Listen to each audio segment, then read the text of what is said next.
اللهم صل على محمد وآل محمد. السلام عليكم متابعين، شلونكم؟ شلون صحتكم؟ اليوم رحت للسوق اجيب سمك، شنو لقيت السلمون ب4000، وهذا خذيت 8 صارن ب50,000، 49 صارن. قلت خليهم بالمجمدة. هسه راح اشوف من عندهم اثنين، شلون سلمون تازة يخبل ب4000 الكيلو، والله يصيحون بي. قلت خليه بالمجمدة ما عليه شي. اخذت اثنين من عندهن، باقي ضميته بالمجمدة. الاثنين غسلتهن ونظفتهن، خليتهن بالمشواية. هاي يوم الجمعة، وشويتهن بالتنور مال الغاز بس بحطب، خليت حطب. هذا التنور ما نريده، ذابينه بالمنور بالمشاي. انا خليت سويت من احمر بصل، هذا حمسته راس بصل، حبة بصل وحبة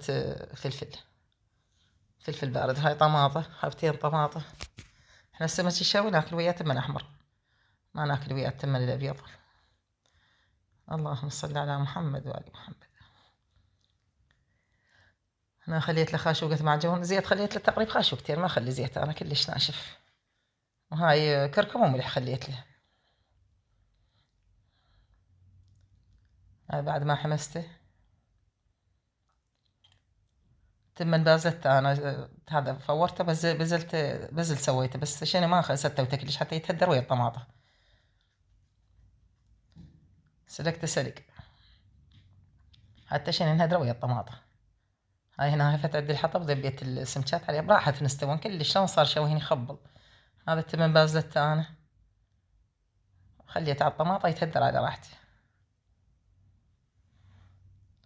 وما ذبيت على الطماطة، ما اريد الفوح مالته، مو زين على السكر، خليته يتهدر.